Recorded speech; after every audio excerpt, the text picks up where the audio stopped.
Hello, hello. Welcome back to another episode of the Leading Yourself podcast. Today, I have a topic that might seem in the surface as nothing to do with the nature of this podcast.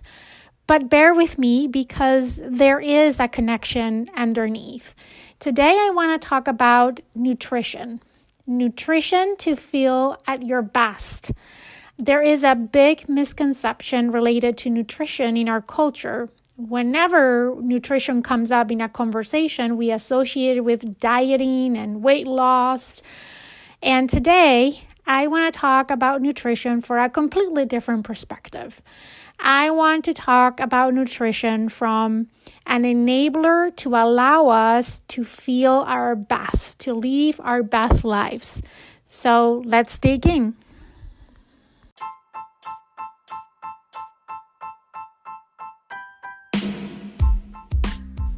Welcome to the Leading Yourself podcast. This is your host, Carolina de Arriba. I'm an HR professional, health and fitness coach, wife, mom, and above all things, a goal-getter.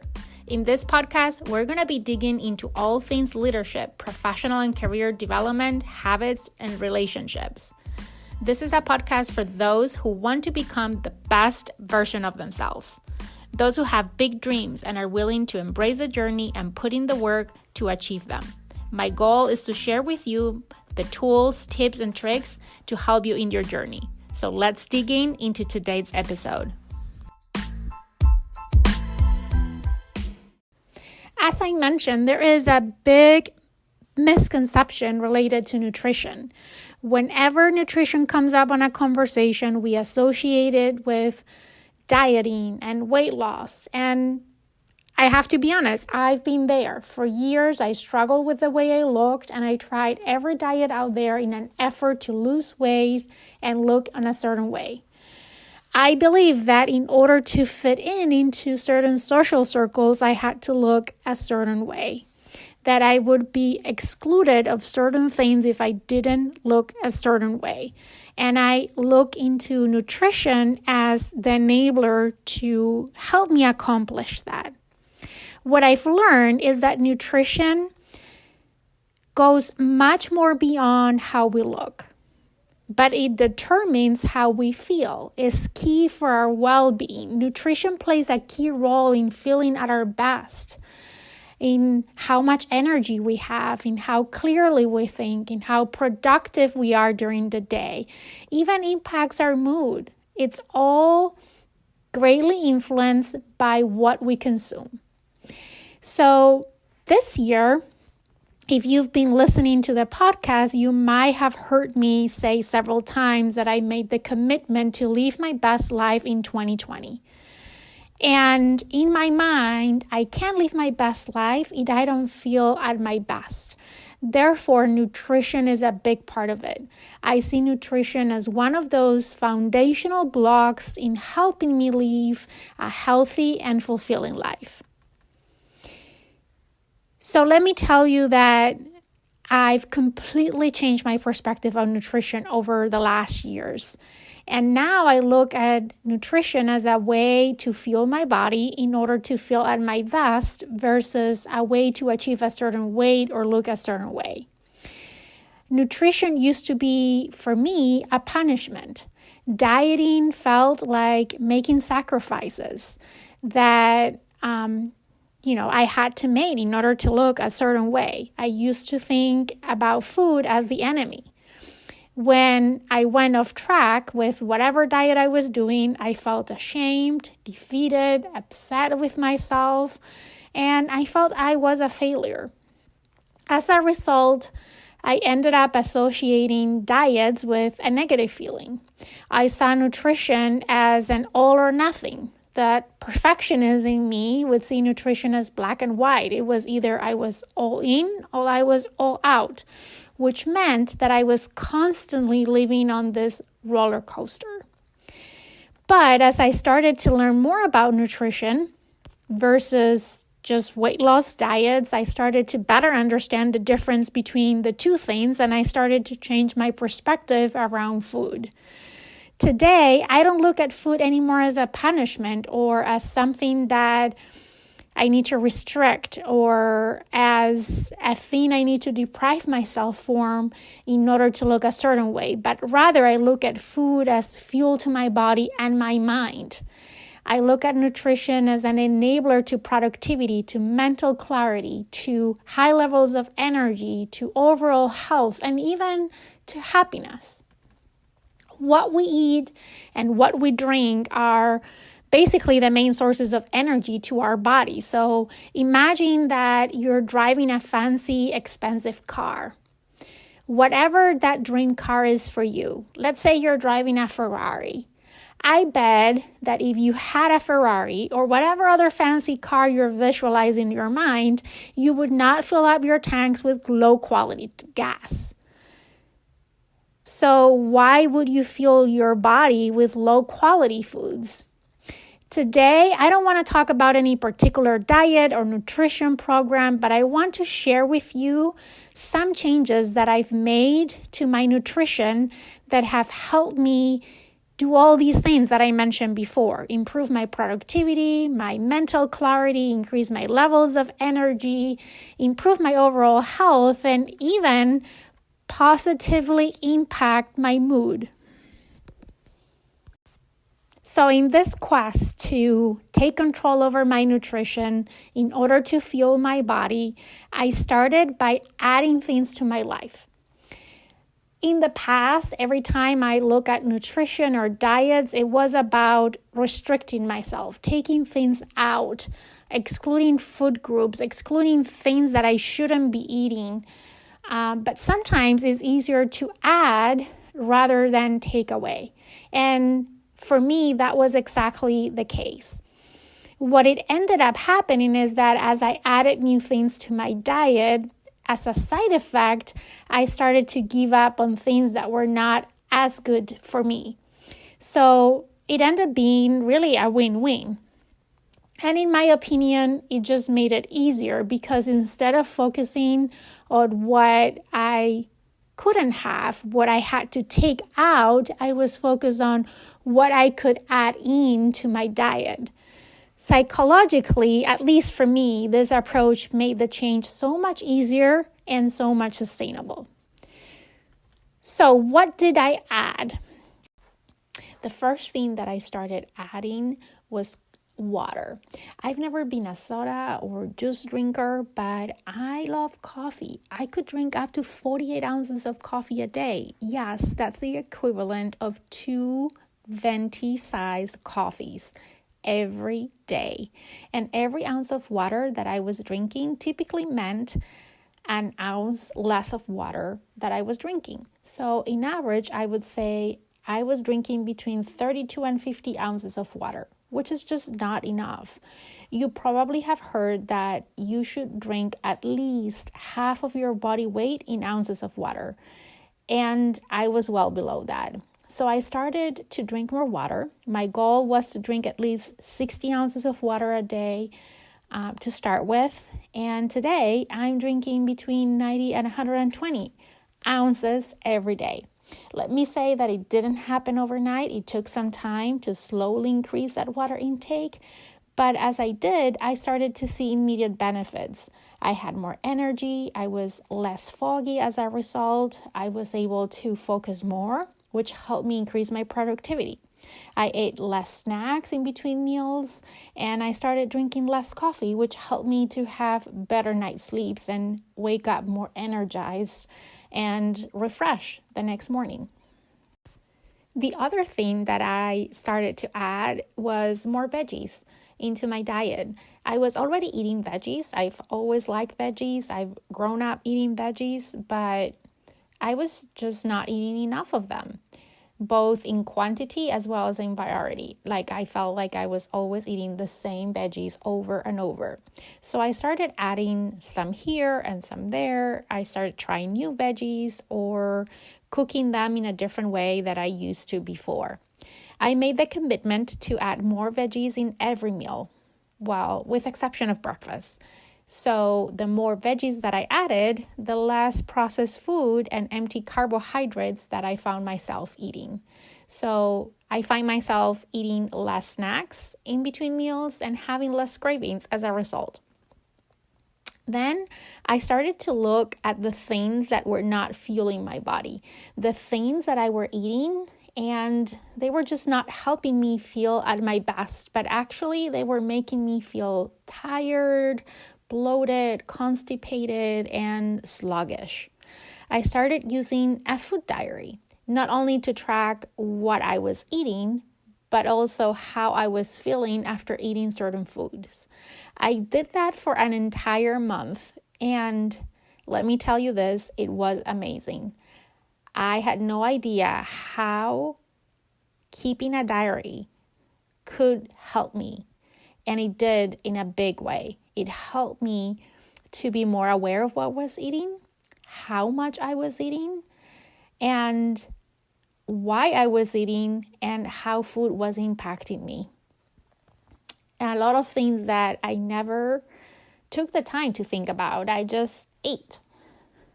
As I started to keep my food journal, I also started to pay real attention to food labels. When I say real attention, I mean beyond just how many calories a food had. I was always looking at the food labels, but I was looking at it only with the intent to reduce my calorie intake so I could lose weight. But I really didn't look much beyond that. So I started to focus less on the calories that food had and started to pay more attention on the ingredients and how much protein and fiber and sugar there was on the foods that I was buying or eating. I thought I was eating healthy, and I came to realize that I was not eating as healthy as I thought I was.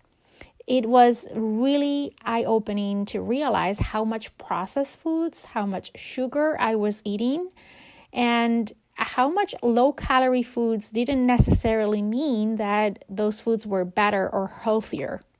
I realized how deceiving food labels could be. Things like light, low calories, 50% less fat, fat-free, organic, trans fat-free, no added sugar, no sugar-free.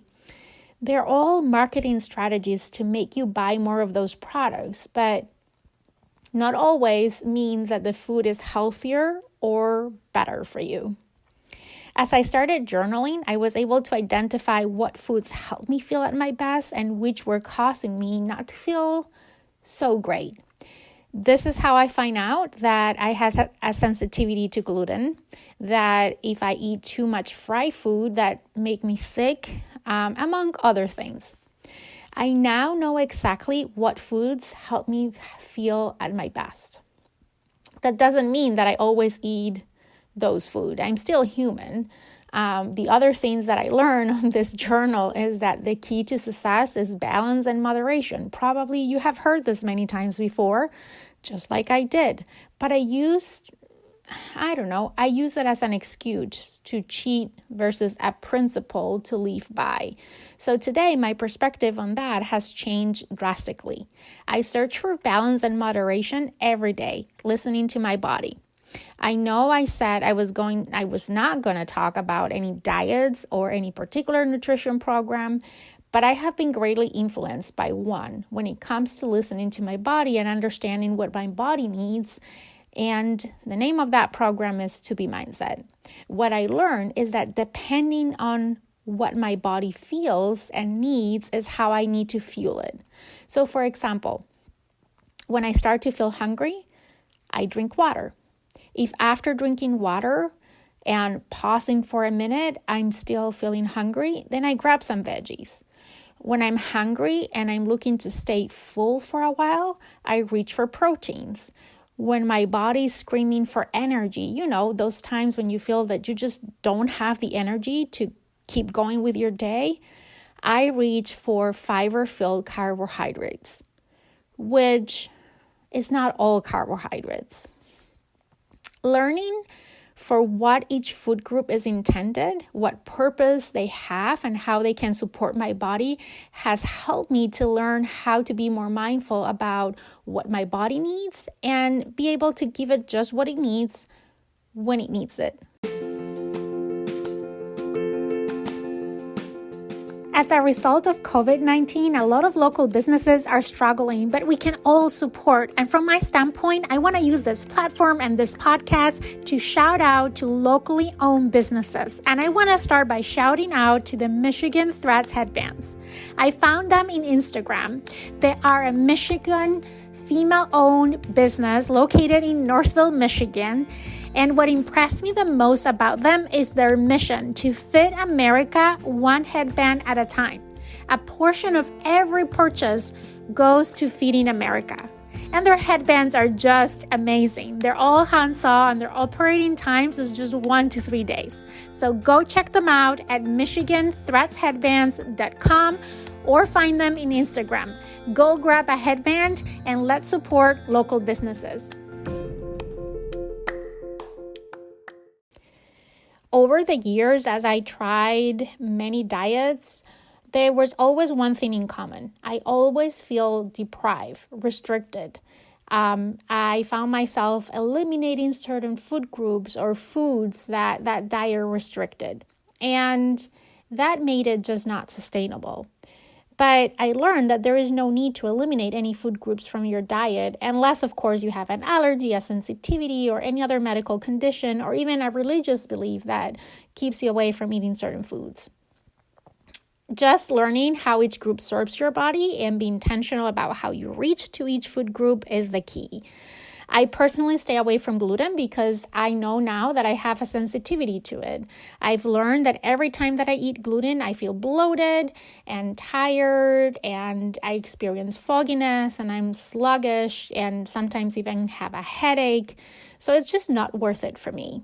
That being said, since I'm not celiac, there are times where I make the conscious decision to eat gluten and just live with the consequences.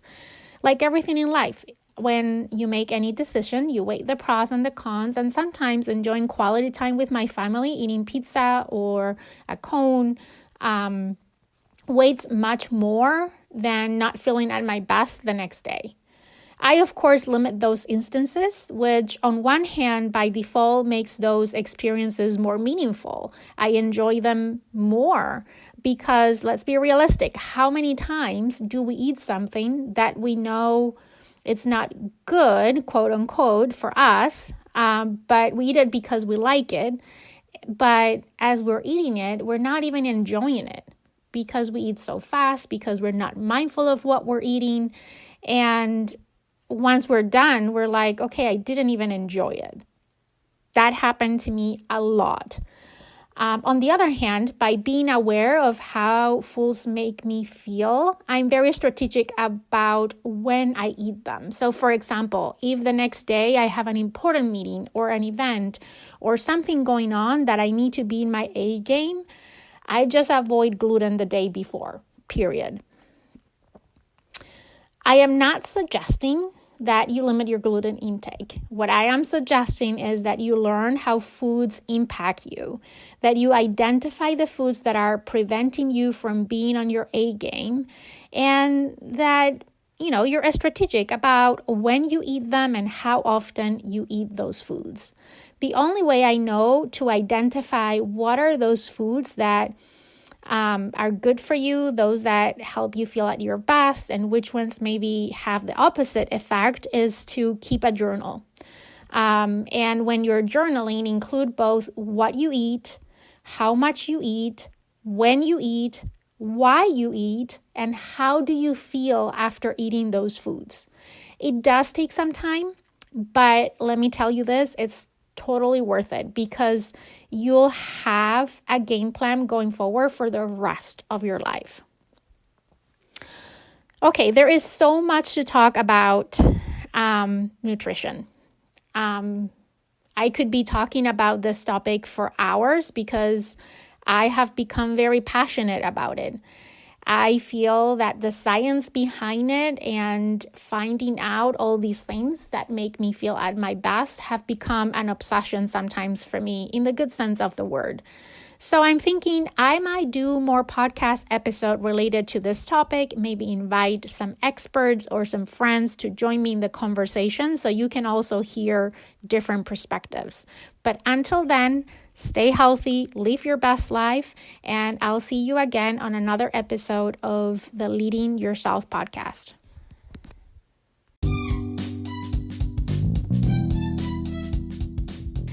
I think everyone will agree with me when I say that 2020 is nothing like what we were expecting. When this year started, I said to myself that this was going to be the best year of my life, that I was going to kick off the decade feeling at my best. But it hasn't been the case for most part of this year. Has 2020 had you scrambling, trying to find your purpose? Are you struggling to find joy and trying to feel at your best? Do you enjoy, like me, chasing goals, but perhaps this year you fall and you can't seem to find the momentum to get back on track? Have you ever really stopped and think what success means for you?